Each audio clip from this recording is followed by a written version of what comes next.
Alright, welcome back everyone. Today I'm going to be breaking down how I built A to the north for endurance, and this one works till probably wave 28. Well, firstly, breaking it down, um, you should block off this area. I've also had issues with flingers over here. Definitely, flingers have been an annoying issue over here. And I've actually just placed some gas traps over here. And actually what I've put underneath the cones is that I've actually put some anti-airs, and the perks in these anti-airs actually are, what are they? Here you go. Around 10% of max health every 10 seconds. And the gas traps that I put down on these is 144. So, 2 damage. Let me turn on my desktop audio because I'm streaming at the right moment.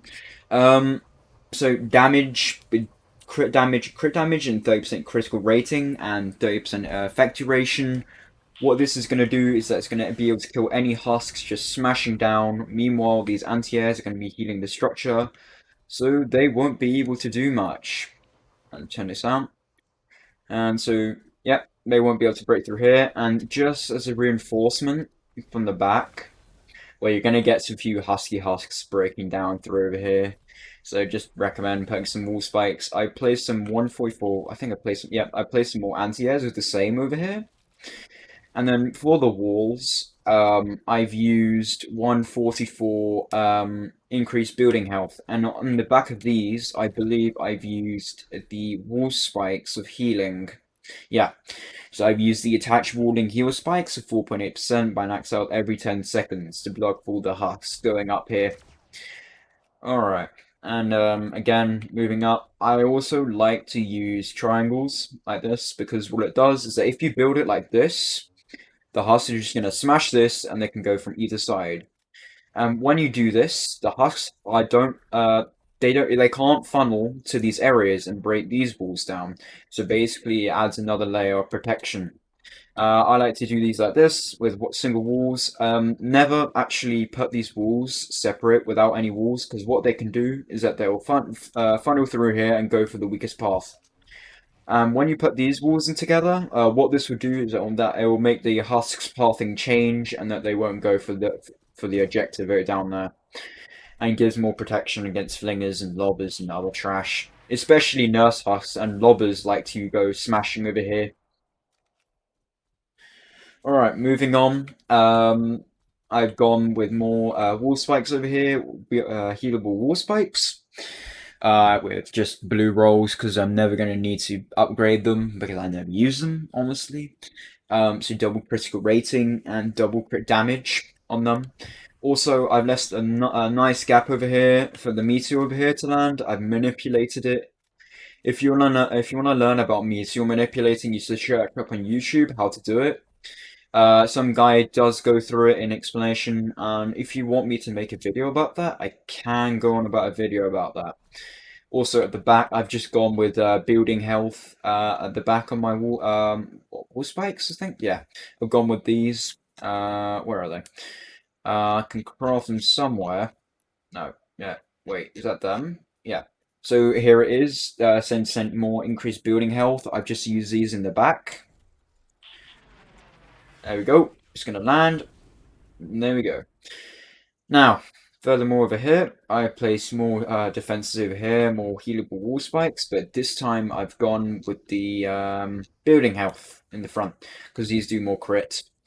Now, these wall spikes, you're going to want to do minimal damage over here, so recommend just durability. Wait, which are my traps? There we go. There we go. So just all durability. No, don't count on physical damage. You want to do the minimal damage possible. So make loads of durability and just building health. Increase in building health in general. Or actually, yeah, it doesn't really matter. But I've just decided to place these.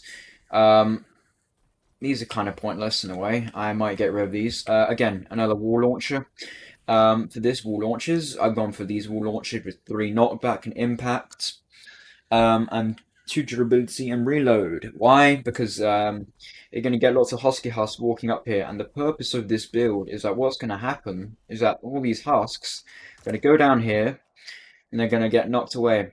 And up top here, you can see they made kind of like the defense perimeter up here.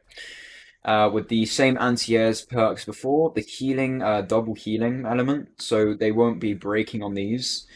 And I've actually placed, oh yeah, this is the purpose. Alright.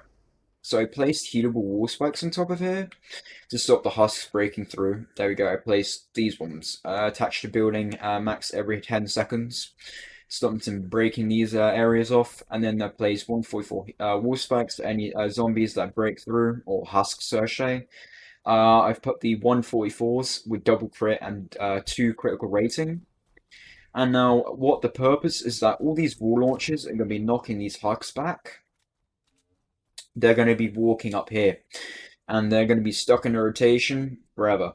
So basically, or let me explain to the perks firstly. And that would be a good idea. Again, for these wall spikes down here, I've used mostly these ones. No, not these ones. Yeah. So the critical rating and crit damage, and which heals these structures. No, these are the building health ones, yeah. So with increased building health and durability, because you want to do minimal damage, and also with the 5cc stun counter, this is how you're going to delay them. Right, and the floor launchers now I've been using is that some of these wall launchers are different to others. Yeah, so these ones are 130 ones. I put lots of impact on them. I don't believe they're fully upgraded because of the thing. I don't want them to launch too far. So yeah, these are the perks on these ones. I didn't want to put too much reload on these and too much impact, so I limited the impact on these to a certain amount. So because the problem was that I found out is that they were bashing on this ramp, so I limited the reload, and with less reload, they don't use as much durability, and yeah, so they last longer. There we go. And then over here, I've gone for more of an impact. Also, if you're wondering why the durability is so low, it's because I'm not using my squad layout for my durability squad.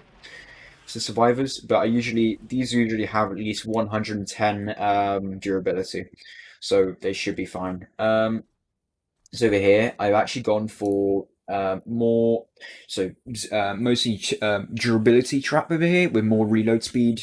And what this is going to do is that they're going to knock them back here, and they're going to be launched flying away. And the perks for these, sorry, the perks of these are going to be double impact and knockback and double reload speed with double durability. So they're going to be flying off into this ravine over here, well, not ravine, into this pit. And what's going to happen is that they're going to be launched down here. They're going to be walking up around here. And this is going to delay their movement. They're going to be flying over here, going over here, stuck around, walking all the way over here. Just having to go all the way around through this tunnel. And also, as you've heard, is that when they don't get hit by any stun traps, alright, so they walk around here, they go in through here.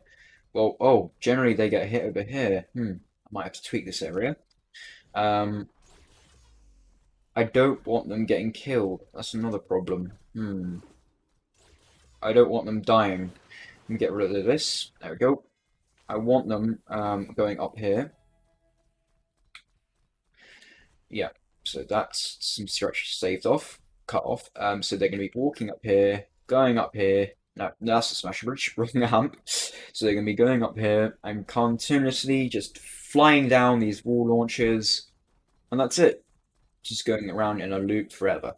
Over here, I've gone for a impact launcher. I've gone for one of these, 3 impacts, like I explained before. And make sure you place these roofs like this to launch them down. I also recommend having lots of impacts because what impact does is that it allows us to fly them higher and further. So basically, they're going to be flying down there, all the way down there, stuck in an ever loop. for endurance. And down here, as you can see, I've just decided to put one more down here because I found that some husks were just always crossing, always having one more. I realized by like wave 20 that these traps were running out of durability, so I just placed these and they just fall down there. And then they go have to follow the rotation all over again. Over here, I've just left some wall dynamos and traps, 144 traps over here, just to kill any husks wandering around. Now, make sure this is thoroughly blocked off, these areas. Um, I'll show you how I built these areas. So cones with meteor manipulating. I've just edited some floors. Then I've gone through the builds. I've just positioned pyramids like this to alter the husk's path movement, not pathway, and then just more block off over here to deter the husks. Just follow another way mostly. Also, make sure you place lots of pyramids and cover this area off. Also, make sure you leave lots of room open for the meteor to land because otherwise you're going to have a disaster and it's going to break your builds, which you do not want. So don't, and that's what I said, try and learn meteor manipulating before you do this. And also, let me go break down the smasher bridge I built over here. Also, another smasher problem is that, well, the smashers are just going to follow the same route that I told you before. They're going to be launched over here. The wall also, wait, you're probably wondering why I edited these walls. Because what these do is that these allow for the huck, they're going to go onto the edge. Instead of going in, this makes them path outwards, and so it allows the wall launches and the floor launches to hit them, have more chance, and allows them to flow and walk outwards, so then it grants the chance for the floor launches and wall launches to shoot them away. Also, the smasher bridge over here. Also, another great reason why is because endurance had no kill waves. So stalling is the way to go, and with damage traps, it isn't always the way to go. Also, you might get a few lobbers just launching at the amp, so best just put anti-air trap. The anti-air trap I've used is 144 with double reload and double durability and 50% range. Now, what I've used here, this is a smasher bridge. So basically, all these smashes and mini bosses, instead of damaging your amp and everything, they're going to be teleporting up and down here, so they won't be ever a worry again. So you can just ignore them for this amp. And make sure that your builds are around 2 off, like maybe the mini boss will destroy this, maybe, but I don't really care. And then he'll just start teleporting over there. As long as it works, the space and the base build, this base build worked. This AFK worked, Twine Endurance AFK worked until wave 30, which I've been testing out. So A worked absolutely smoothly. I've done massive extent testing. Also, make sure you place just a few walls over here, a lobber shield over here to stop flingers and flingers just going from throwing trash, flinger trash, and this lobber meteorites, or what are they called? Well, I'm just gonna call them lobber balls. There we go. Yeah, I'm just calling them lobber balls. So then, what's gonna happen is that the flingers are gonna want to go around here, and instead they're gonna want to throw and go over here. And what they're gonna want to throw is over here. They're going to want to throw over here, and before you know it, they're already going to be flung down there and stuck in the loop again. I have had an issue with lobbers just throwing against this, but I didn't have actually a wall launcher over here, but then I just placed one over here, and then they got flung off. Also, just a warning: this walkway might break, so just make sure you insulate it. Because what I've also done here is I've just placed a metal ramp over here so they can come back up and just keep on rotating around. And with the point of this build is that they're going to take at least 30 seconds to go around, and then the CC trap stun counter will be gone. So anyways, I hope you enjoyed the build of A to the north. Make sure to and if you want to see more builds, I will be releasing more builds in the future. So the next one will be the storm shield, which I built. I probably will be revamping my Amp B because I've had a few problems with it. Um, anyways, make sure to check out my live streams with Legacy Store. They're 24/7. Anyway, we do MSK carries every day at 8 p.m. and we do Twine Endurance some days, which I don't know yet. If you want to join an AFK Twine Endurance or a test run, you can. Free content, just join in the stream. The stream's 24/7. Anyways, and if you check out our Discord server, for giveaways and to help for trading. Anyways, I hope you enjoyed the video and peace out.